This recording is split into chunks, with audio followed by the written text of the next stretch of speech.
Mekanika transfer melalui membran plasma.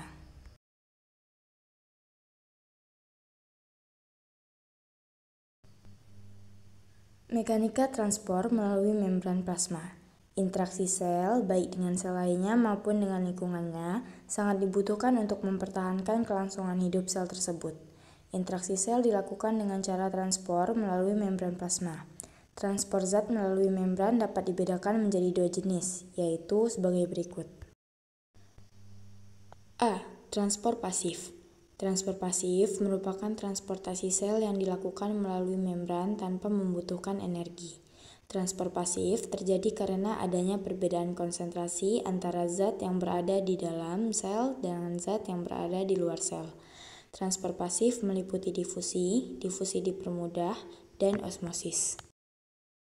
1. Difusi.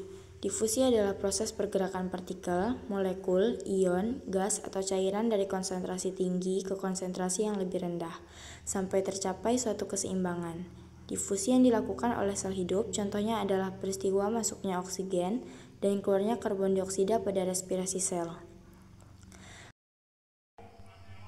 2. Difusi dipermudah. Difusi dapat dipermudah oleh protein spesifik yang membentuk saluran protein dan protein transport pada membran sel. Mekanisme difusi dipermudah adalah sebagai berikut.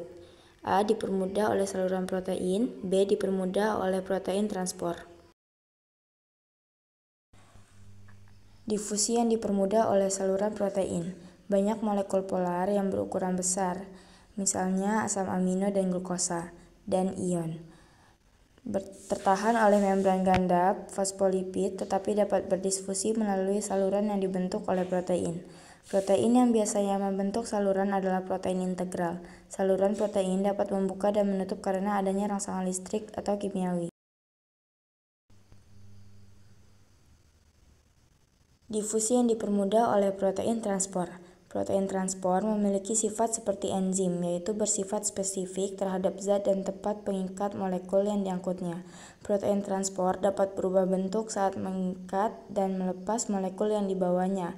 Protein transport pada membran memudahkan difusi molekul asam amino dan glukosa. 3. Osmosis. Osmosis adalah proses bergeraknya molekul pelarut dari larutan dengan konsentrasi rendah ke larutan dengan konsentrasi yang lebih tinggi.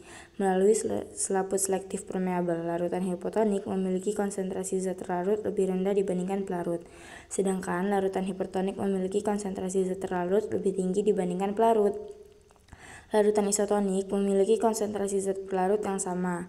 Osmosis merupakan difusi air melewati membran selektif permeabel yang bergantung hanya oleh perbedaan konsentrasi zat terlarut total, bukan banyaknya jenis zat terlarut. Contoh peristiwa osmosis adalah air laut yang memiliki konsentrasi garam tinggi. Tekanan osmosis adalah tekanan yang dibutuhkan untuk menahan pergerakan pelarut dari larutan yang hipertonik ke larutan yang hipertonik melalui membran semipermeabel. Tekanan osmosis dapat menjaga keseimbangan konsentrasi larutan di dalam sel dengan konsentrasi larutan di luar sel suatu organisme. Osmosis pada sel berdinding. Sel tumbuhan, alga, dan jamur memiliki dinding sel. Jika berada pada larutan yang hipertonik, air dalam sel keluar, sehingga sel mengerut dan membran plasma akan tertarik dari dinding sel, disebut plasmolisis. Jika sel tumbuhan berada pada larutan yang hipotonik, selnya akan mengembang dan menjadi lembek. Namun, jika berada pada larutan isotonik, kecenderungan air masuk ke dalam sel akan membesar atau berkerut, sehingga sel menjadi turgid. Peristiwa tersebut disebut turgid. B. Osmosis pada sel tanpa dinding. Sel hewan tidak memiliki dinding sel. Jika berada pada larutan yang isotonik, volume sel hewan akan stabil.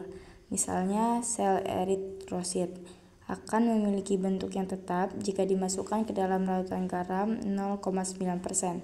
Jika sel hewan berada pada larutan hipertonik, air di dalam sel akan keluar dari sel sehingga sel mengerut. Namun, jika berada pada larutan hipotonik, air dalam sel akan masuk ke dalam sel atau disebut lisis. Contohnya, eritrosit akan membengkak, bahkan memolisis jika dimasukkan ke dalam air. Organisme bersel tunggal memiliki adaptasi khas untuk hidup dalam lingkungan yang hipertonik ataupun hipotonik dengan osmoregulator atau kontrol keseimbangan air. Contohnya, Paramecium sp memiliki membran plasma semipermeabel sehingga dapat mengatur tekanan osmosis dan vakuola kontraktil untuk memompa air sebagai osmoregulator. B. Transport aktif. Transport aktif adalah proses pergerakan zat melintasi membran yang bergerak melawan gradien konsentrasi dari konsentrasi rendah ke konsentrasi tinggi sehingga membutuhkan energi dalam bentuk ATP atau adenosin trifosfat. Transport aktif melibatkan beberapa mekanisme seperti pompa ion, kontrasport, serta endositosis dan eksositosis. 1. Pompa ion. Pompa ion adalah transport ion melalui membran dengan cara memakar ion dari dalam sel dengan ion dari luar sel, menggunakan energi dari ATP. ATP membantu protein transport dalam membran plasma untuk mengubah konformasi dan memungkinkan pertukaran ion terjadi. 2. Kontrasport. Kontrasport adalah transport aktif dari zat tertentu yang memfasilitasi transport zat lain secara teratur. Proses transport dan energi dari ATP. Contoh, proton yang bergerak bersama dengan sukrosa pada tumbuhan adalah contoh kontrasport. 3. Eksositosis endositosis. Eksositosis endositosis melibatkan perpindahan partikel besar atau molekul besar melalui pelipatan membran plasma. Eksositosis, proses keluarnya vasikula yang berisi bermolekul dari dalam sel keluar yang melalui membran plasma. Contohnya adalah sel sekretori, seperti pankreas yang mengeluarkan enzim pencernaan atau sel tumbuhan yang mengeluarkan karbohidrat untuk pembentukan dinding sel. Endositosis, proses masuknya partikel atau molekul besar ke dalam sel melalui pembentukan vasikula dari pelipatan membran plasma. Perbedaan. 1. Transport pasif, energi, tidak memerlukan energi. Arah pergerakan, zat bergerak mengikuti gradien konsentrasi dari daerah dengan konsentrasi tinggi ke daerah dengan konsentrasi rendah. 2. Transport aktif, energi memerlukan energi, biasanya dari ATP. Arah pergerakan, zat bergerak berlawanan gradien konsentrasi dari daerah dengan konsentrasi rendah ke daerah dengan konsentrasi tinggi.